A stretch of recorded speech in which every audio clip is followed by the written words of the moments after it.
E a gente vai falar de guerra. Quem é que promove a guerra? Por que existe a guerra? Os espíritos falam pra gente. Profundo egoísmo, não é isso? Profundo orgulho, profundo egoísmo. E aí se pensa, puxa vida, mas a pessoa que está lá no comando da guerra, ela não tem a menor noção de que aquelas pessoas vão morrer numa condição terrível.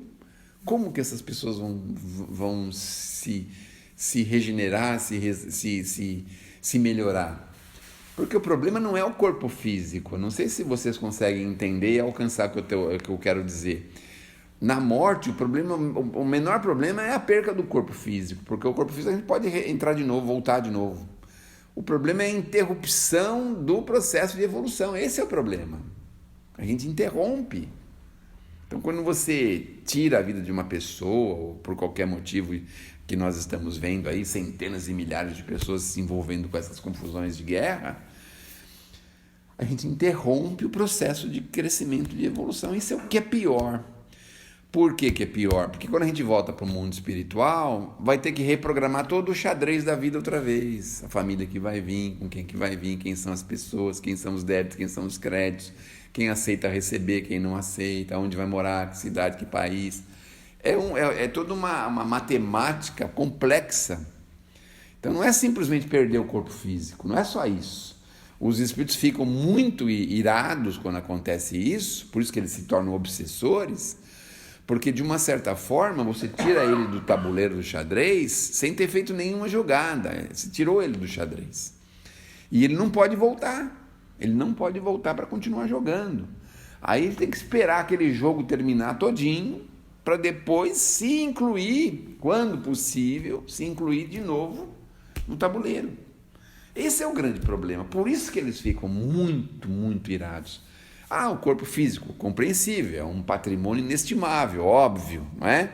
Mas o problema principal é o fato de a pessoa ter que interromper um processo de evolução, de crescimento. Porque às vezes ele teria expiações, ele poderia viver algumas provas, ele poderia resolver problemas antigos. Ou seja, ele tem um planejamento de vida. É por isso que nós precisamos pensar muito quando se trata de vida humana. Mas a gente não leva isso em conta, né? Nós falamos agora, o Brasil, 40, 50 mil pessoas. Vejam só. Um dos maiores problemas do mundo, e essa guerra está mostrando isso, nem é basicamente a conquista de um outro país, não é? A gente tem percebido que parece que existe uma guerra para extirpar a religião do mundo. Não sei se vocês conseguem perceber isso. A religião é um incômodo terrível. Do lado de cá, a gente quer dizer assim, do lado desse país que quer dominar o outro país, não existe praticamente religião. Existem alguns religiosos que são controlados pelo governo, né? Então, é um negócio terrível, Do outro lado de lá tem uma tradição, não é? Porque do outro lado de lá tem aquelas pessoas que foram isoladas do nazismo, que foram retiradas do nazismo. Tem um grupo de pessoas assim que são, obviamente, religiosas, né? Então a gente está vivendo um drama terrível. Isso sem contar com outros países proeminentes que são a favor daquilo que está acontecendo, que também não quer saber de religião. Por exemplo, os nossos irmãozinhos de olhinho puxado, também se você tiver uma religião lá, você vai para o campo de concentração, porque você está louco da cabeça, né? Então vejam, a gente vive assim, de uma certa forma, dentro de um bercinho ainda, né? De um bercinho, espera a comidinha, espera jogarem os brinquedinhos para a gente brincar, joga os brinquedinhos para fora, depois alguém joga para dentro. A gente vive assim. Mas existe todo um processo, né? que acontece.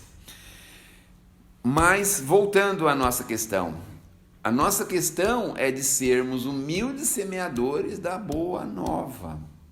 Porque se não servir para hoje a sementeira, obviamente vai servir para um futuro. Porque vejam bem, se a gente tem um pouquinho de semente do Evangelho no coração, mesmo que a gente sofra algo muito terrível, a gente já tem condições de pensar no perdão, já tem condições de pensar no esquecimento. Agora, se a gente não tem essas sementes, como que a gente vai pensar nisso? Como que isso é difícil, né? Então, a ideia básica é essa, é a gente trabalhar para juntos continuarmos trabalhando por esse ideal maior que é o ideal cristão, né? Esse que é o ideal cristão. Porque se nós tivéssemos profundo entendimento do Cristo, jamais a gente faria uma guerra, né? Acho que jamais faria isso. Pode ter desentendimento, sei lá. Mesma coisa de dois irmãos que estão desentendendo, eles brigam um com o outro e tal, um fica sem olhar para o outro, um dá sanção econômica para o outro, faz aquelas coisas assim, não é? Em casa aconteceu isso. Aconteceu um problema lá com os irmãos, e aí o meu pequeno, que hoje já tem 19 anos, falou para a irmã, que hoje tem 37, falou, você não vai me atender, né? Então é o seguinte, quando eu ficar milionário, eu também não vou te dar nada.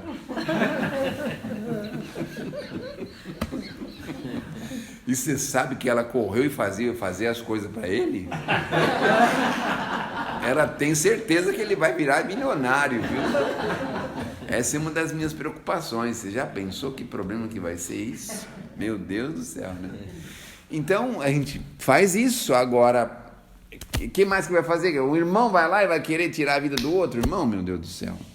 Porque usou minha camiseta. Dormiu na minha cama. Sabe, assim, umas coisas assim que a gente fala, meu Deus, que criancice, meu Deus do céu. A gente já consegue enxergar isso, né? Já consegue enxergar. Não, eu vou chegar lá no céu porque você tá tendo amizades que eu não gosto. Não quero saber dessas amizades que depois vocês vêm tudo para cima de mim com seus amigos. É isso que aconteceu. Basicamente, que a gente mais ou menos sabe, é isso, né? Eu não posso deixar você ter amizade nenhuma por aí. Então eu vou entrar aí, vou dominar, porque você tem que ser só meu amigo, pode ser mais de ninguém.